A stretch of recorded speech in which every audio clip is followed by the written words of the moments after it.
Welcome to the Ecommerce Toolbox Expert Perspectives, a podcast by Noibu, where we explore the elite strategies and cutting-edge insights with our expert guests. Get ready to propel your e-commerce business to the next level. Welcome to the Ecommerce Toolbox Expert's Perspective. Joining us all the way from Spain, we got Jorge Ramirez. Jorge recently headed up e-com and digital marketing at Joma Sport. Welcome, Jorge. We're super excited to have you on the podcast. Hello, how are you? I'm really pleased to be here. Really nice to meet you and really nice to be part of the show. Of course. So just to start off, I always like to get to know the person I'm interviewing a bit better. Why don't you talk us through your career journey and how you ended up heading up e-com and digital marketing for a company like Joma? Sure. I started working in Decathlon. I don't know if you know this brand. It's a sports good brand and it's a French brand. And I started working as, sales assistant. It was really different from the job I'm currently doing, but it gave me a lot of experience and really taught me how to understand retail. And it was really nice. I spent there like 10 years. The first 3 of them were in the store, working as I told you, as sales assistant and also store director. And then I switched and I started my career as in the digital world, in the e-commerce of Decathlon. And I keep growing also on the marketing teams. After that, I switched to Kiwoko, pet care brand, and also as digital manager. And after that, all the jobs I have been in development were related with digital. And also went to Three Tinta. It's a brand in relation with office supplies. And then Joma. And as I told you, always working with digital projects, digital transformation and digital marketing. Cool. Just out of curiosity, more than anything, is there anything that you remember from being in the store that kind of helped you develop more empathy for the customers as you started to curate and build online digital experience? Like, what are kind of some of your key takeaways? Yeah, I think that if I have to tell you my most interesting part of my job experience, it's that one, the one I lived in the store, because I think it is the base of what I really actually do in the digital, because it seems that it is really different what we make in the digital world and what we live in the physical stores, but it is really connected. So all the things I developed on the stores, I try to make like a comparison and also apply it to digital because it normally always has sense. So yes, I'm really grateful for working on physical stores and learn a lot from the customers. So I think every people working on retail, any kind of retail, e-retail or physical retail, should have been an experience on the physical stores and in contact with the customers. I agree. I think a lot of decisions can sometimes be made in boardrooms without really truly understanding the customer journey. And I think that's where companies get it wrong sometimes. So I'm curious, as I mentioned before, you just kind of concluded your role at Joma, but I'm very curious to learn a bit more about your experience in the organization and kind of what are some of the most important takeaways? Before explaining you the most important learnings, I would like you to present Joma. Joma is a Spanish brand. It was founded in 1965. It is based on Toledo. It's a city near Madrid, like 80 kilometers away. And actually, it is making over 300 million euros turnover annually.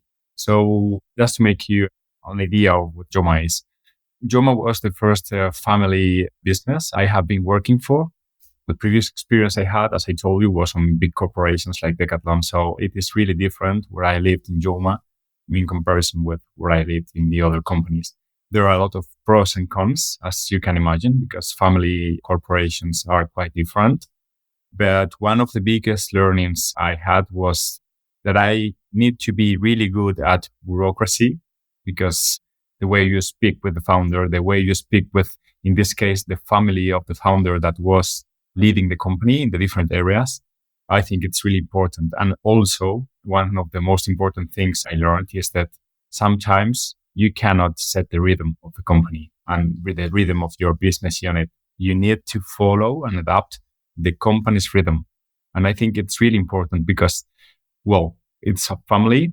The decisions they make they do it with their money and their own capital. So it's quite important to be aligned with what they think. That makes a ton of sense. And as we look to dive in, I think we'll spend a lot of time on replatforming here. So as we look to dive in on replatformings, I'm very curious, what is the definition of a replatforming in your own words? Because I know that people use it in different contexts. Sometimes I hear replatforming, but really it means you're just changing a part of the website. Maybe you're actually changing e-com platforms. So I'm curious in your own words to learn a bit more about what that means to you. Well, if I had to define replatforming, I would say that be prepared for the war. Okay, it's really kind of war because it's like, okay, we need to change everything. We need to make a big change in the company and it should be made on a short period of time. So it's like be prepared for the war. I think in a process of replatforming, a lot of things need to be changed. And it involves not only building a new platform, but also, for example, switching platforms. I think that you need to know that you have to build a new one, but also turn off the previous one. So it's like, okay, we focus on the new one, but don't forget that you have a previous one that is currently working and it's the one that is making the business for the company. You have to also think on the tools that are currently working, and it is not the platform only, but also, for example, the ERP, the middle office tools, the product information management system, a lot of tools that are working at the same time and that are connected to the previous platform and need to be again connected to the new one. So it's like, okay, take that into account because they are important. Also, I think that if we speak about platforming, we need to speak about traffic because it's like the main thing that we are afraid of when we speak about replatforming. And also there is like a main goal that the direction team or the board used to tell you is don't lose a penny along this process. No? So I think if we take that 4 bullet points into account, you will have a very clear definition of replatforming. That makes sense. I think your note about it being war is bang on. It's pretty distracting. It's all consuming to the business. And to your point, we'll get into some of these, but I'm curious. When do you know that you actually have to do a replatforming in your own opinion and in your own experience? Like when is the right time? Well, that's a difficult question because there's not a unique answer for that. And a lot of people used to ask me, is always a replatforming process necessary for a company? And it's a really tough question to answer. Not always. I think it's really related with the point where the company is and the goals that the company has. Because sometimes we think that a replatform could be the way to solve all the problems in a company, speaking about digital area. But sometimes a replatform could involve more troubles than benefits. So I would say that making a replatform process is really related with the point of the company, where the company exactly is. Yeah, I think to your point, I think when the platform and the technology stack that you currently have is blocking you from actually making progress towards your goals, like let's say it's omni-channel, or let's say it's, hey, I want to launch a new country every 3 months, right? And your platform's not enabling that or making it too expensive. I think that's something that could be a really, really good caveat to do a replatforming. From that standpoint, we know that they're sticky. They take time. They typically get delayed. They always go over budget. And then when you launch them, performance sometimes slips. So I'm curious, how should you look at that if you're an e-com leader? Should you plan for things like KPIs, revenues to actually take a temporary step backwards? Or what's your thoughts on KPIs post replatforming? Yeah, I really think that KPIs are crucial for making a replatform. I can't understand a replatform without KPIs. They don't need always to be money KPIs related, because sometimes, as you were telling, that you make a replatform not only because business objectives or goals, but also because user experience or functionalities. So not always money KPIs are the right ones, but I think that you have to have very clear goals defined and also be very transparent with the board of the company or with the directive team, because they have to be really aligned with the goals you define. Sometimes I have seen a lot of replatforming processes where the CDO is really convinced about doing it and have the goals really clear, but finally the direction team, the board, they don't know exactly what you are trying to do, what you have in your mindset. And finally, the replatform has different results from the board expectations. So I think that KPIs are crucial, and having the KPIs really clear and being transparent with the board also. So the question is a big yes. KPIs, not always related with money, but always clear and shared with the board.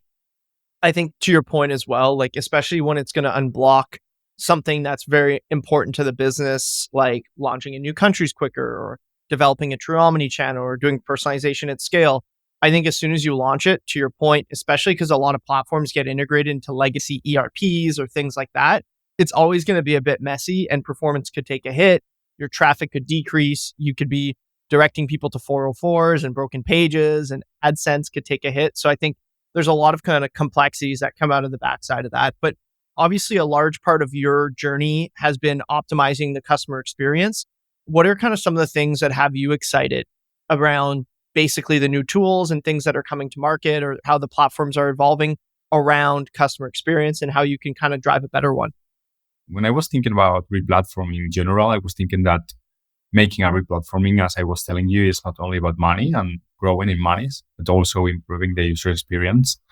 And when you choose, for example, one platform, I would not only think in if it is scalable, like allows you to grow, but also which kind of user experience offers to your customers and how that company that is building the platform is thinking of the user experience. And I'm also thinking of functionalities such as omni-channel functionalities. How can you connect your business with them?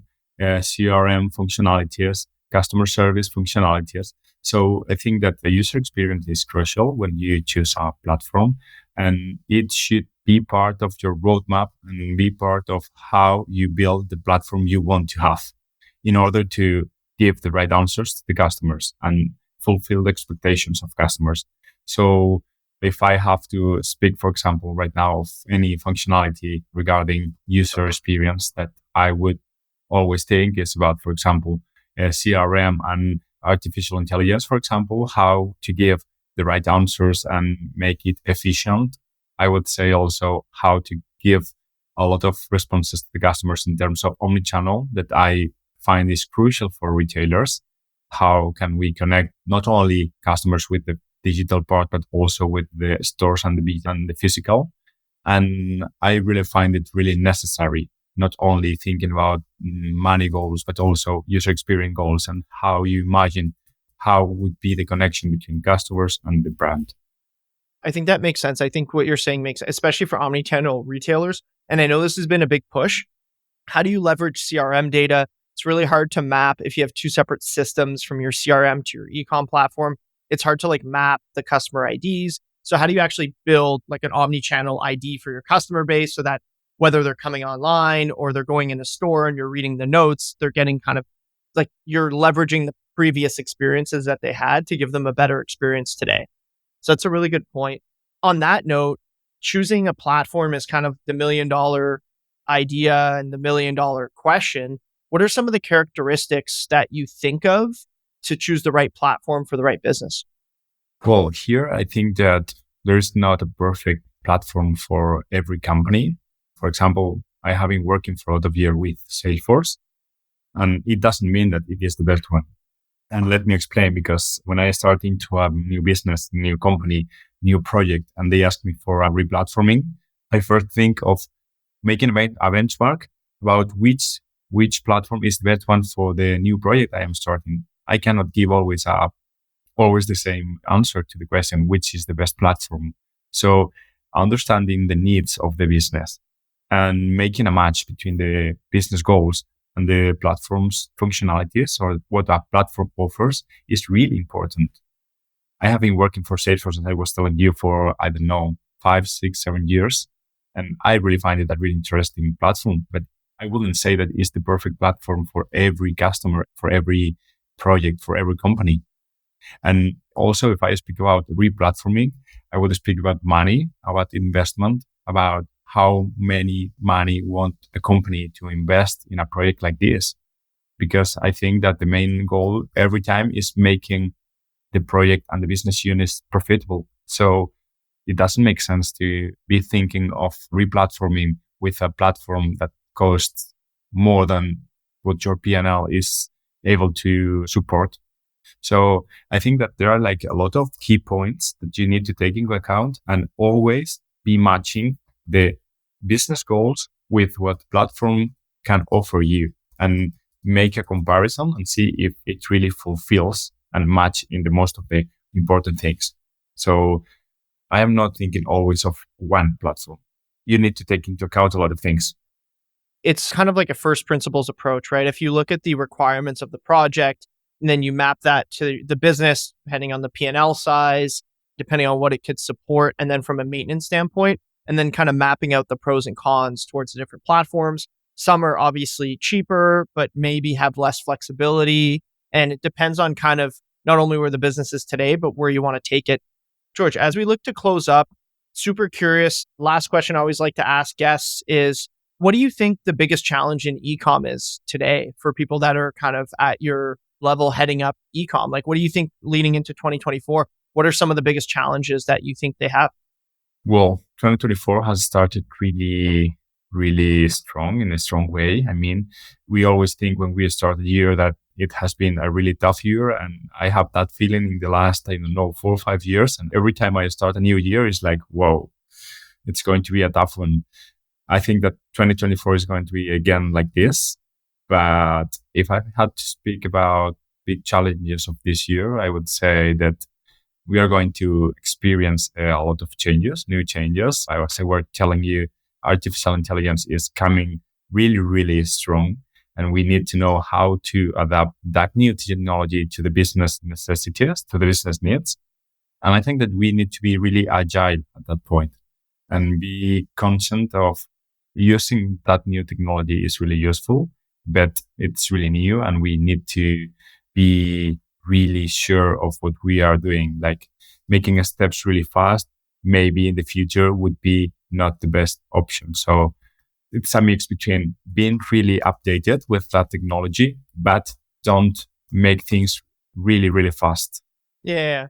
I think it's really important. I think a lot of interesting technology has hit the market. And to your point, if you pivot your entire strategy too quickly, you might regret it 6 months later. You spent a lot of money and it doesn't actually align to what you're doing. I think people not getting over hyped on the technology cycle, I think it's going to be really important. I think if you remember with Web3 and crypto, and I think AI has way more use cases than that, but I think we had some retailers that we saw invest in metaverse stores and a lot of things that ended up just effectively driving zero or negative value for the business. So, George, it's been a great time chatting with you. And I want to thank you on behalf of Noibu for your time today. And thanks. A really valuable chat. Thank you very much for inviting me to this show. I'm really pleased to be here, and thank you a lot. No worries. The Ecommerce Toolbox Expert Perspectives is brought to you by Noibu. To find out more about Noibu and how we can help you debug your e-commerce site and rocket your revenue, visit www.noibu.com. That's noibu.com. And then make sure to search for the Ecommerce Toolbox Expert Perspectives on Apple Podcasts, Spotify, Google Podcasts, or anywhere else podcasts are found, and click subscribe so you don't miss out on any future episodes. On behalf of the team here at Noibu, thanks for listening.